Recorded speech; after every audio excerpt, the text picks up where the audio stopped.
On commence le débrief de cette séance de questions d'actualité au gouvernement avec Sophie Taillé-Polian. Bonjour. Bonjour. Vous êtes sénatrice Génération, vous êtes rattachée ici au groupe socialiste du Val-de-Marne. Merci beaucoup d'avoir accepté notre invitation. Jean-Xavier Arnaud, vous êtes donc resté avec nous. Je rappelle que vous êtes manager au cabinet de conseil en communication Tilder et on a commencé déjà à débriefer cette séance ensemble. Également sur ce plateau, bienvenue à Emmanuel Capus. Bonjour. Bonjour, sénateur Les Indépendants de Maine-et-Loire, vice-président de la commission des finances. Et enfin, j'ai le plaisir d'accueillir sur ce plateau Vincent Segouin, sénateur Les Républicains de l'Ordre, membre de la commission des lois. Vincent Segouin, on a entendu à l'instant Nicole Belloubet qui répondait aux questions d'Alexandre Poussat. Elle a eu à s'exprimer devant la commission des lois à midi. Elle a eu à répondre à deux questions d'actualité lors de cette séance de questions d'actualité. Est-ce que vous l'avez trouvée convaincante ? Pas du tout. Pas du tout, aussi bien à l'audition, et je lui en ai fait part, d'ailleurs, que nous n'étions absolument pas convaincus par ses propos. Nous ne sommes pas dupes. La carte judiciaire a été mise en parallèle avec la carte des élections et ce que je lui ai fait part. Elle fait aussi de la politique. Donc, ce qui est particulièrement maladroit, c'est d'avoir ce type de mail et que ça touche un sujet aussi important que la justice. Et le service public de la justice et l'indépendance de la justice, ça fait les deux à la fois. Le service public et l'indépendance, vous avez tout à fait raison, bien qu'elle nous ait rappelé toutes ces notions qui lui sont importantes et sur lesquelles elle veut conserver la liberté et puis garder toutes ses valeurs. Mais voilà, les faits sont là, le mail existe. Vous vous dites qu'elle vous ment finalement ? Qu'elle ne dit pas la vérité lorsqu'elle dit non, c'est transparent, ce ne sont pas des critères partisans, etc. Complètement, elle nous a fait une description des critères, de l'ensemble des critères, mais ce dernier critère était un critère supplémentaire sur lequel elle n'a surtout pas insisté, et je comprends qu'elle soit très, très, très mal à l'aise avec le sujet. Oui, Sophie Taillé-Polian, on a senti effectivement la ministre de la Justice plutôt mal à l'aise sur ce sujet. C'est difficile pour elle de répondre aux questions et d'ailleurs elle n'a guère répondu à celle de Jean-Pierre Sueur qui a ouvert la séance de questions d'actualité tout à l'heure. Effectivement, elle a bien du mal à expliquer ça parce que c'est absolument inexplicable et scandaleux, c'est une sorte de tripatouillage. Mais moi, la question que je me pose, elle est aussi adressée au Premier ministre parce qu'il me semble que ce mail était entre les cabinets de Madame la garde des Sceaux et de Monsieur le Premier ministre. Est-ce qu'il y a aussi de tels tripatouillages quand la carte de la direction du Trésor est modifiée ? Est-ce qu'il y a ce type de tripatouillage aussi ou ce type de critères purement électoralistes qui est inclus quand il y a la décision de fermer tel ou tel hôpital, tel ou tel autre service public ? Parce que si ça existe entre le service du Premier ministre et le ministère de la Justice, on a tout à fait raison de se poser la question si ça existe dans d'autres ministères. Donc je pense que pour le coup, ce n'est pas seulement à la ministre de la Justice d'y répondre. Emmanuel Capus, est-ce que vous êtes d'accord avec Sophie Taillé-Polian et est-ce que vous partagez ces inquiétudes ? On ne parle pas finalement que de justice, est-ce qu'on parle d'un ensemble de services publics qui peuvent craindre d'être démantelés en fonction de scores électoraux ? C'est assez rare que je sois d'accord avec Sophie Taillé-Polian, donc sur ce point-là, je ne suis pas d'accord non plus. Non, je crois qu'il faut... Moi, je n'ai pas lu le mail dont on parle. C'est vrai que s'il existe, et si vous l'avez lu, il a l'air assez gratiné. La ministre ne l'a pas nié. La ministre ne le nie pas, dit que ce mail existe, elle ne nie pas. La ministre ne l'a pas nié, elle a reconnu qu'il y avait une écriture maladroite et inadaptée, j'ai noté. Oui. À tout le moins, il semble que ce soit effectivement un mail avec une écriture maladroite et inadaptée. C'est un euphémisme. C'est un euphémisme. On n'est plus dans les années Mitterrand ou Pasqua où on faisait très très très attention à la carte politique pour faire à peu près toutes les cartes, notamment électorales. Je pense qu'effectivement, le nouveau monde, c'est effectivement ne pas reprendre les vieilles recettes du passé. Donc je pense qu'il y a une maladresse qui a été reconnue, elle l'a dit, écriture maladroite et inadaptée. Ce qu'il faut maintenant, c'est qu'effectivement la carte judiciaire ne tienne pas compte de ce type de considération. Après, c'est pas non plus l'affaire du siècle. On peut passer maintenant, je pense, à autre chose. Jean-Xavier Arnaud, tout de même, si on est très clair sur ce qui s'est dit, il y a la droite qui, depuis la semaine dernière, accuse la garde des Sceaux de vouloir supprimer des juges dans des circonscriptions où La République En Marche ne serait pas gagnante. Et ce que l'on en voit dans le mail, c'est plutôt qu'il y aurait l'idée de peut-être différer des annonces par rapport au contexte électoral. Est-ce que ça, c'est plus admissible ? C'est plus admissible. Si on le dit comme ça, évidemment, on comprend moins la chose, mais le sens, une fois qu'on a un petit peu analysé les propos, reste le même. C'est qu'on mélange quand même des services publics et des résultats électoraux. L'idée est tout de même de mettre face à la carte électorale, la carte judiciaire, et évidemment, malheureusement, pour Madame Belloubet, le mail est assez explicite en la matière, donc je pense qu'en termes d'image et de perception, il va être assez compliqué de dire, de justement se raccrocher à cette expression peut-être un peu plus sibylline que l'expression politique qu'on a pu entendre aujourd'hui au Sénat, consistant à dire que non, c'est juste le report de quelques décisions. Oui, mais c'est le report après les élections, et en fonction des résultats des élections.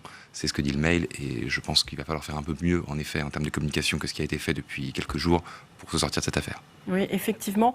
D'ailleurs, la ministre a été interpellée, on le disait, à 2 reprises lors de cette séance de questions d'actualité au gouvernement. La deuxième fois, c'était par le sénateur Les Républicains, Antoine Lefèvre. Je vous propose d'écouter sa réplique. Il a dit toute son inquiétude et toute sa déception après avoir eu la réponse de la ministre. On l'écoute.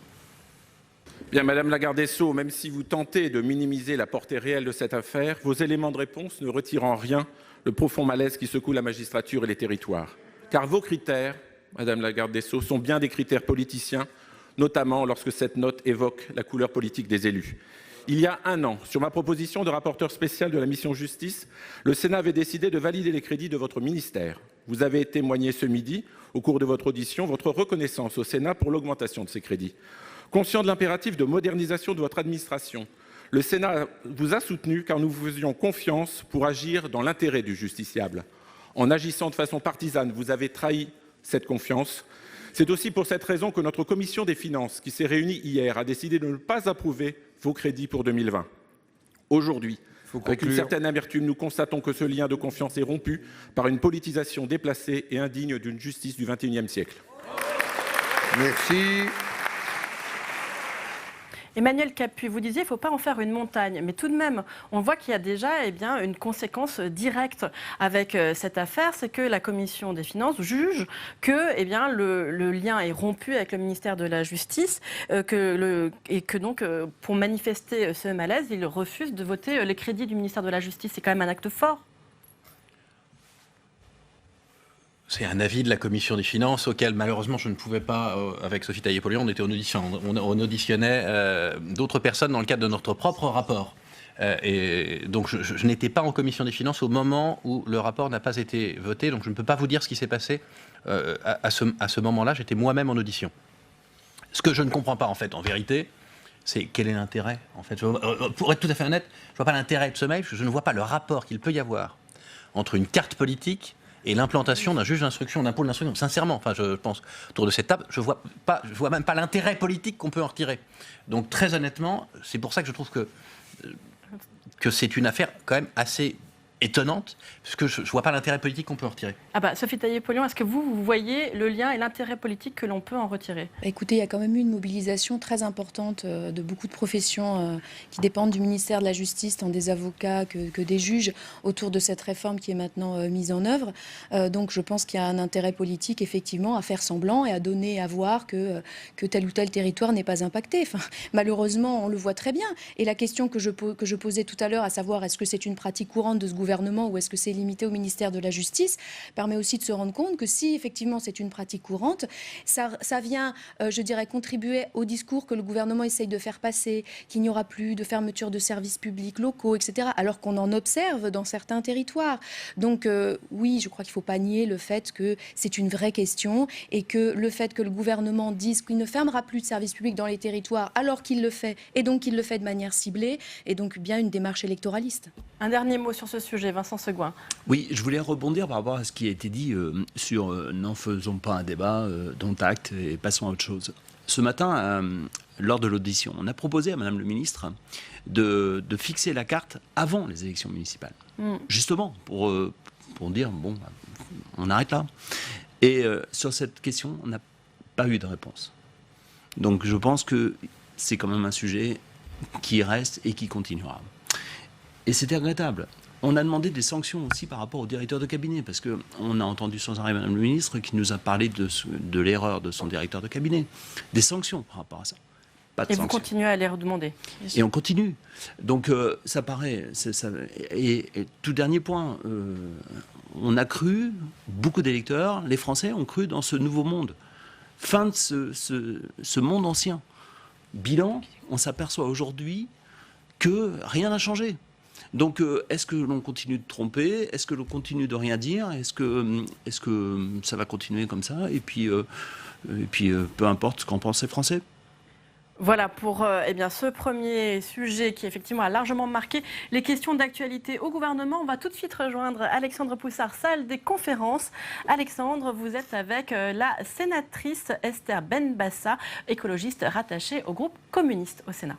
Et oui, Esther Benbassa, on va revenir sur un autre sujet important de cette séance de questions d'actualité. Finalement, l'annulation du colloque de la philosophe Sylviane Agacinski par l'Université de Bordeaux. Ça a notamment été l'occasion d'une indignation de votre collègue Les Républicains, Gérard Longuet. Vous, est-ce que vous soutenez cette indignation concernant cette annulation du colloque de Madame Agacinski? Écoutez, moi je suis universitaire. Je l'ai été jusqu'à septembre dernier à l'école pratique des hautes études et je le suis toujours, même si je suis partie à la retraite. Néanmoins, je dirais que moi, je ne suis pas pour la censure à l'université. Si on n'est pas d'accord avec ses positions sur la PMA, on peut quand même l'entendre. Il faut qu'il y ait vraiment une liberté d'expression et avec des limites. Parce que s'il y a des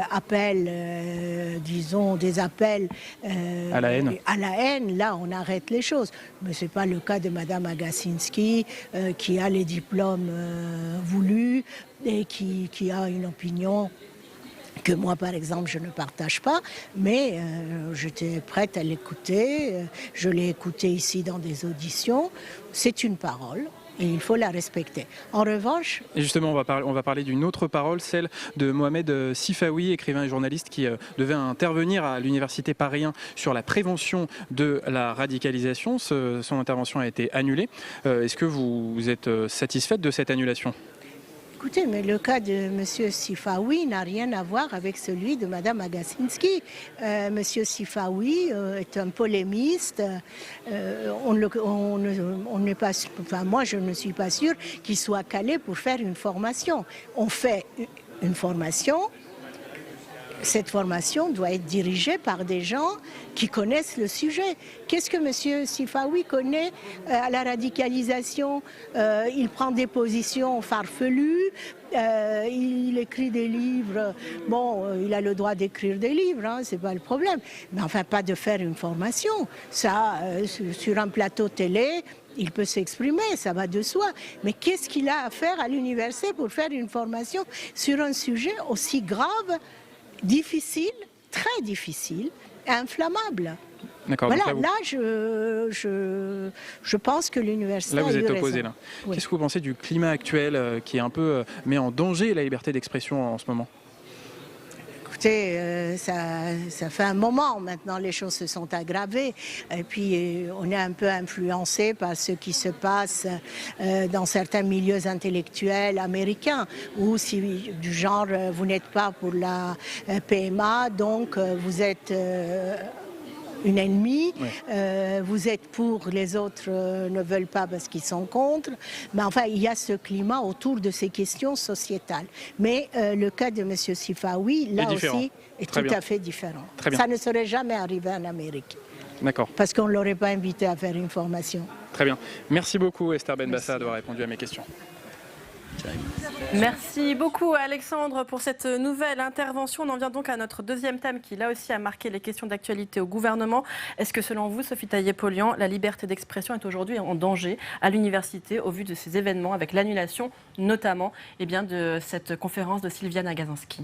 Alors je ne sais pas si la liberté d'expression est en danger globalement dans les universités. En tout cas, là, force est de constater qu'il est tout à fait dommageable qu'une conférence sur un sujet avec une conférencière qui a des positions qui sont les siennes, qui sont claires et qui, à mon sens, ne tombent pas sous le coup de la loi. Oui, qui est anti-PMA, voilà, mais ce n'est pas une opinion qui contrevient à la loi et qui contrevient au débat d'idées. Ce n'est pas lieu. Je pense que l'université doit être le lieu d'expression de toutes les opinions qui ont suffisamment, je dirais, de densité intellectuelle et qui, évidemment, ne tombent pas sous le coup de la loi, auquel cas elle n'aurait rien à y faire. Mais ce n'est pas en l'espèce le cas des propos et des positions de Mme Agacinski. Emmanuel Capu.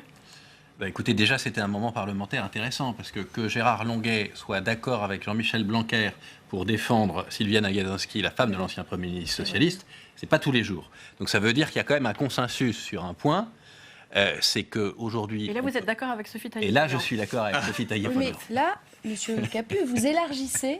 Et moi, je ne suis pas d'accord avec cette contestation toujours de la liberté d'expression qui est souvent utilisée par des personnes qui sont borderline, voire qui dépassent la ligne sur la question de ce qu'on a le droit de dire dans ce pays.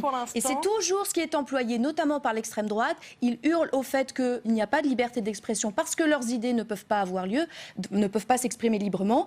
C'est malheureusement plus trop le cas, puisqu'on voit que ces idées, malheureusement, s'expriment de plus en plus librement, alors même qu'elles sont normalement interdites par la loi. Emmanuel Capu, je vous laisse répondre. Oui, je vais essayer de répondre. Avec Sophie, c'est toujours compliqué d'en placer une. Je vais essayer de répondre. Non, ce que je voulais juste dire, c'est qu'effectivement, il y a un paradoxe qui est invraisemblable entre le fait qu'aujourd'hui, toutes les opinions circulent sur Internet sans aucun contrôle. Et il y aurait quand même un paradoxe à ce que dans l'université, le lieu du savoir, on ne puisse pas exprimer toutes les opinions et en débattre. C'est ça aussi qui était très important. L'accord des trois était sur le fait qu'on débatte sereinement des opinions et des désaccords. Vincent Segouin, et après on va vite aller en salle des conférences. Bien sûr, je partage ce qui vient d'être dit. C'est le lieu où il ne doit pas y avoir de censure. Tant qu'on respecte la loi, j'entends bien les propos. Et c'est une liberté d'expression. Et puis c'est ici qu'on forge les futurs hommes quand même qui doivent avoir une certaine réflexion sur ce qui peut être dit et ce qui peut être fait. Et donc c'est quand même dommage de passer à côté de gens de qualité. Et on va tout de suite rejoindre la salle des conférences du Sénat, car Alexandre, vous êtes avec Gérard Longuet qui a tout à l'heure interpellé justement le ministre à ce sujet. C'est à vous. Et oui, Gérard Longuet, cette annulation du colloque de Sylviane Agacinski que vous qualifiez de censure, finalement, est-ce que c'est une faiblesse des institutions pour défendre la liberté d'expression?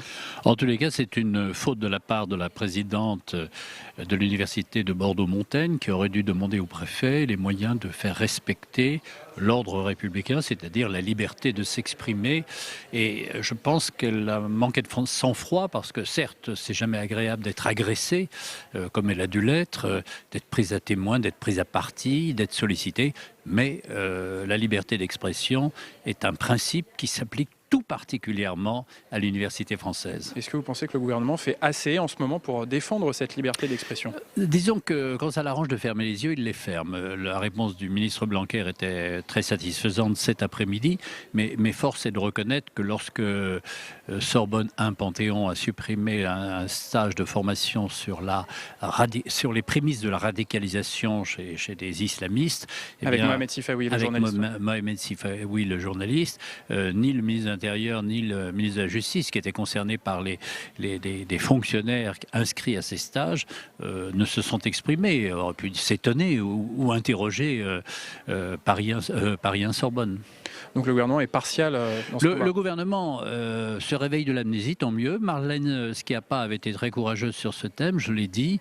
Eh bien, je préfère un gouvernement qui se réveille, c'est le rôle de l'Assemblée, que de réveiller les ministres qui dorment. Dans votre question d'actualité, vous avez défendu, je cite, la liberté d'expression jusqu'à Éric Zemmour, dont et même au-delà, le cas échéant. Et même au-delà, le cas échéant, la liberté est un bloc. Dès lors que l'on ne tombe pas sous le coup d'une incrimination légale, la liberté est un droit absolu d'expression d'expression, ce n'est pas une adhésion, c'est une adhésion à un principe que Voltaire a rappelé, et vous connaissez la formule, je ne partage pas vos idées, mais je me battrai pour que vous puissiez les défendre. Donc pour vous, la limite, c'est la loi. La limite, c'est la loi, et la loi française organise bien la sanction des excès verbaux. Il y en a eu par le passé, il y en aura sans doute, mais dans les cas que nous évoquions, ce n'est pas le cas. Très bien. Merci beaucoup, Gérard Longuet, pour votre réaction. Merci beaucoup Alexandre. Jean-Xavier Arnaud, vous entendez Gérard Longuet, il élargit le sujet. On part de l'annulation de la conférence de Sylviane Agacinski, mais lui va jusqu'à Mohamed Sifawi d'une part, et puis surtout jusqu'au cas Éric Zemmour. Est-ce qu'on peut mettre tous ces cas dans le même sac? Est-ce que pour vous c'est le même sujet? Dans tous les cas, évidemment, on parle de la liberté d'expression. De là à tout mettre dans le même sac, non. Sur Sylviane Agacinski, on parle de savoir si une philosophe qui a des positions auxquelles on peut adhérer ou pas, mais qui sont relativement mesurées sur un sujet qui est débattu quand même par le Parlement, peut également en débattre à l'université. Le fait qu'on se pose la question est en soi problématique. Anti-PMA, anti-GPA, dans le contexte des révisions de loi de bioéthique. Ce que débat le Parlement peut, à mon sens, par rapport à la limite de la loi, être débattu à l'université. Elle a été accusée, notamment par les personnes qui ont voulu empêcher son colloque d'être une homophobe notoire. Absolument. Dans le cas d'Éric Zemmour, c'est un petit peu différent. Déjà, je n'irai pas jusqu'à dire qu'on interdit à Éric Zemmour de s'exprimer aujourd'hui. Je pense qu'il a encore un certain nombre de tribunes. Dans le Figaro, sur CNews, par exemple. CNews. Je pense que M. Longuet fait référence notamment au fait que CNews, aujourd'hui, décide de diffuser en différé les interventions d'Éric Zemmour. Je comprends le point sur la liberté d'expression. À la décharge de CNews, ce qu'il faut reconnaître, c'est que, contrairement à Sylviane Agacinski, Éric Zemmour a été condamné pour incitation à la haine raciale. Tant que ces propos ne tombent pas sous le coup de la loi, je suis tout à fait d'accord avec M. Longuet, il est en droit de s'exprimer et d'exprimer ses positions. Toujours est-il qu'il a été condamné, ce qui incite certainement aujourd'hui certains médias à la prudence. Sophie Taillé-Polian, pareil pour vous, Éric Zemmour, ce n'est pas le même sujet que Sylviane Agacinski? Non, ce n'est pas le même sujet. Alors d'abord, il y a une première question, c'est de savoir si on peut débattre de la ligne éditoriale de CNews. Peut-être qu'on pourra en débattre avec les actionnaires de CNews, ce serait intéressant. Après, il y a la question de savoir, pour la personne de monsieur Zemmour, si effectivement il lui est arrivé de tenir des propos qui tombent sous le coup de la loi. Et effectivement, comme ça a été rappelé, c'est déjà été le cas, puisqu'il a été reconnu coupable. Et qu'au-delà de cette culpabilité déjà avérée pour incitation à la haine raciale, il y a de nouvelles plaintes qui ont été déposées. Et comment pourrait-il en être autrement au vu des discours qu'il tient? Donc moi je crois que là, effectivement, la liberté d'expression, elle s'arrête là où le droit le dit. Sinon, on n'est plus dans un état de droit. Et donc, moi, j'appelle CNews. Ce n'est pas une question d'enregistrer ou pas enregistrer. Il faut aussi dire à tous ceux et celles qui font les plateaux télé tout le temps qu'il y a des conséquences dans le fait de tenir des propos qui représentent une incitation à la haine raciale. Et je crois que tout le monde doit être très ferme vis-à-vis de ça. Emmanuel Capu, le sujet n'est pas seulement Éric Zemmour, c'est quand même l'ensemble de la question de la liberté d'expression. Jusqu'où, pour vous, doit ou peut aller la liberté d'expression? Où est-ce que vous mettez, vous, la limite? Notre constitution, elle est très claire là-dessus. On n'est pas comme les Américains où la liberté d'expression est totale, absolue, et on peut tout dire et n'importe quoi. Et derrière la constitution, on peut se réfugier et dire tout et n'importe quoi. En France, la liberté d'expression, elle est totale, sauf abus. Donc la limite, elle est claire, c'est l'abus. La question est de savoir, effectivement, si les tribunaux qui ont condamné Éric Zemmour vont le recondamner. Donc moi, j'incite ceux qui considèrent que les propos, enfin, ceux qui ont, moi j'ai pas entendu ces propos, mais ceux qui ont entendu les propos et qui ont été choqués, à porter plainte au pénal. Il y a des nouvelles plaintes. Il y a aussi, globalement, il n'y a pas que la responsabilité d'Éric Zemmour, il y a quand même une responsabilité, au moins de CNews, de passer en intégralité son discours chez Marion Maréchal Le Pen. C'était LCI. C'était LCI. Bon, c'est quand même juste invraisemblable. Et puis de le réinviter systématiquement. Parce que le principe aujourd'hui, quand même, c'est pas le cas de Public Sénat, c'est de chercher la polémique à tout va. Donc il y a quand même au moins une complicité de certains médias qui invitent Éric Zemmour uniquement parce qu'ils savent que ça va faire le buzz et que ça va surtout faire de la polémique. Vincent Segouin, un mot sur Éric Zemmour et après on revient à la question de l'université, si vous avez quelque chose à dire sur le cas d'Éric Zemmour. Oui, juste sur le cas d'Éric Zemmour, j'écoute les propos et je les partage, mais je trouve que c'est vraiment à la justice de trancher et puis de le stopper. Arrivé à un certain moment, je comprends aussi que les médias cherchent à faire du sensationnel parce que c'est peut-être comme ça qu'ils vivent. C'est assez dommage, mais je le regrette. Mais peut-être que c'est l'air du temps. Mais en tout cas, c'est à la justice de prononcer et puis d'être ferme sur le sujet.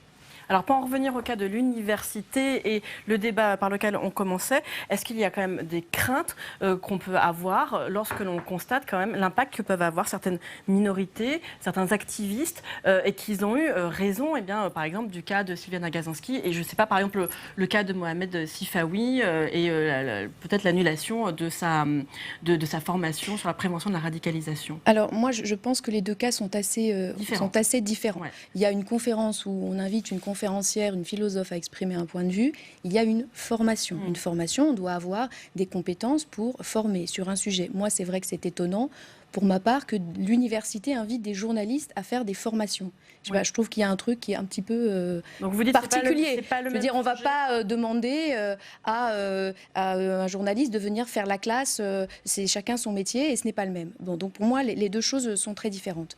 Cela dit, je pense que globalement, et je rejoins mes collègues, il y a une hystérisation du débat actuellement qui fait que tout tourne à la polémique, voire à la bagarre, au moins sémantique.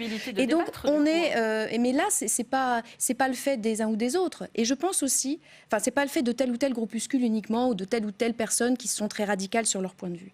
C'est aussi parce qu'on a un problème dans notre débat public aujourd'hui où les mots n'ont plus de sens.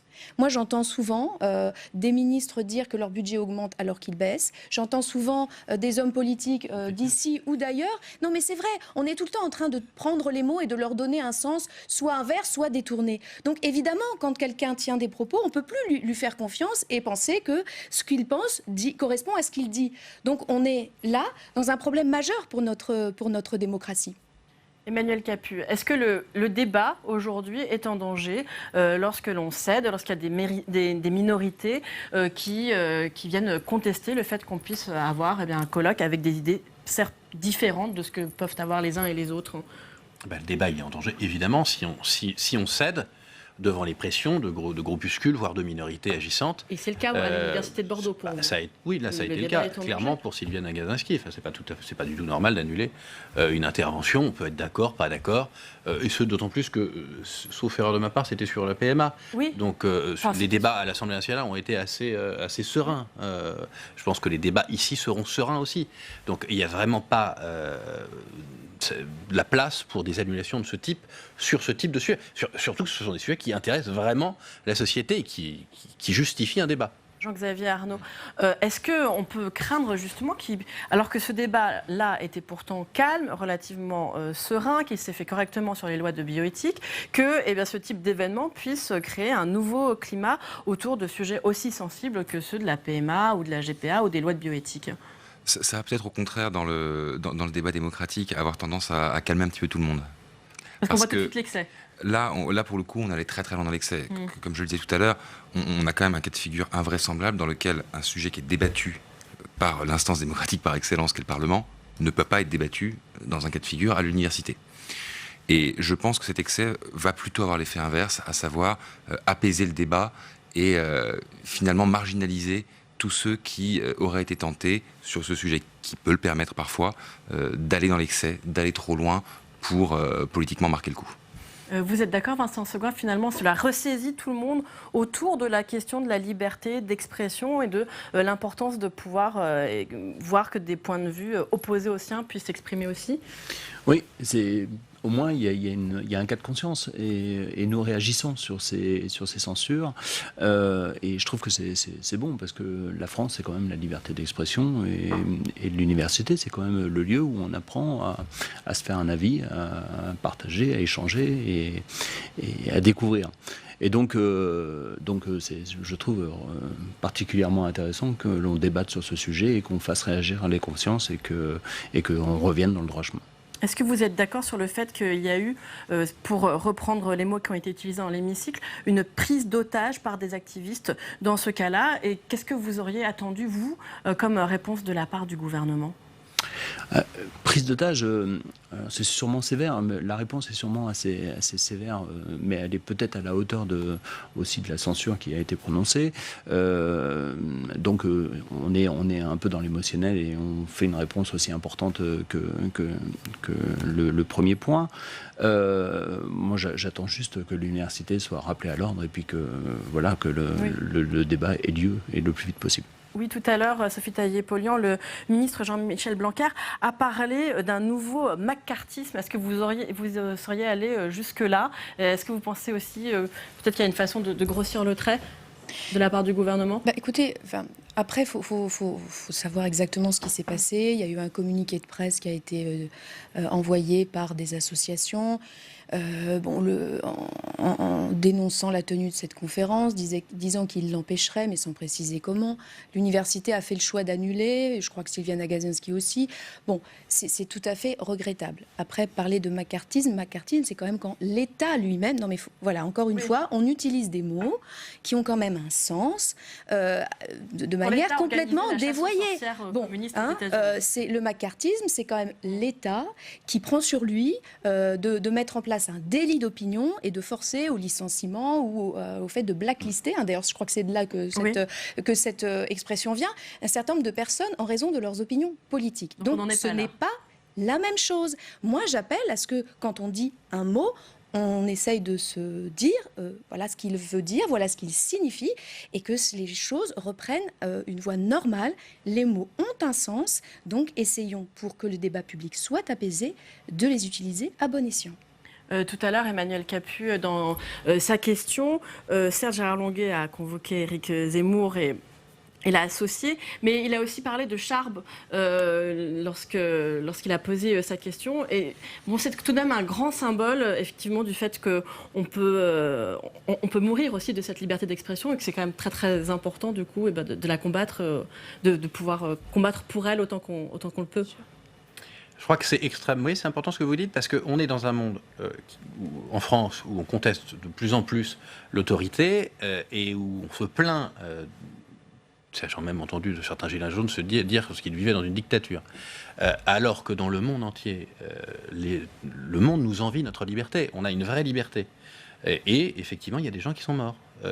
Encore récemment, pour défendre ce modèle de liberté d'expression à la française, qui est une chance pour la France, effectivement. J'ai noté d'ailleurs un deuxième point d'accord entre Jean-Michel Blanquer et Longuet, puisque dans sa réponse, Blanquer a cité Voltaire, et à l'instant, Gérard Longuet a recité Voltaire en réponse. Vous voyez, donc vraiment, aujourd'hui, c'est un moment rare d'accord presque parfait entre Gérard Longuet et Jean-Michel Blanquer. Voltaire, c'est un héritage que je pense se disputent absolument tous les Français. Voilà. Eh bien, merci beaucoup d'avoir participé tous les quatre à ce débat. Merci Sophie Taillé-Polian, merci Emmanuel Capus, merci Vincent Segouin et merci Jean-Xavier Arnaud.